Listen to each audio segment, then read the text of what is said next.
જાહેર કરેલું છે। અત્યારની સ્થિતિની વાત કરીએ તો ભૈરવી ખાતે પાણીનું લેવલ 5.75 મીટર છે, એટલે સેફર ઝોનમાં છે। એવી રીતે દમણગંગામાં પણ ઇનફ્લો 55,000 જેટલો છે અને આઉટફ્લો 38,000 જેટલો છે। 8 ગેટ 1 મીટર જેટલા ખુલ્લા છે અને રૂલ લેવલથી ઘણું નીચે પાણી છે, એટલે દમણગંગામાં પણ અત્યારે કોઈ ચિંતાજનક સ્થિતિ નથી।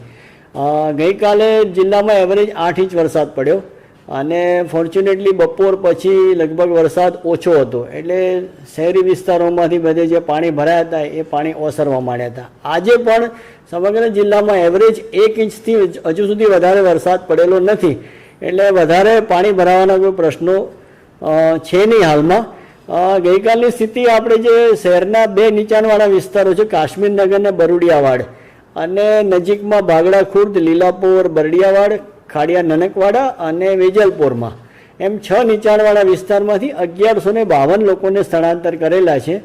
ધીમે ધીમે જેમ પરિસ્થિતિ નોર્મલ થતી જશે એમ આપણે એમને એમના ઘરે જવા દઈશું। હાલ આપણા સેફ સેન્ટરો ઉપર તેમને જમવાની અને ચા પાણી નાસ્તાની બધી જ સગવડ, મેડિકલ ટીમની સગવડ બધી જ આપણે એમને સુવિધાઓ આપી રહ્યા છીએ।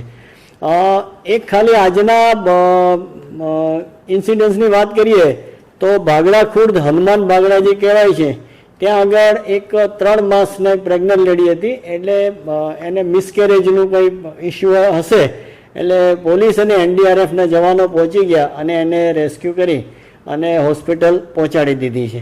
અત્યારની સ્થિતિએ પંચાયતના 120 રસ્તા બંધ છે અને R&B સ્ટેટના 8 રસ્તા મળીને 128 રસ્તા બંધ છે। વરસાદની પરિસ્થિતિ નોર્મલ થતી જશે એમ રસ્તા રિપેરિંગ કરી અને ખોલવામાં આવશે।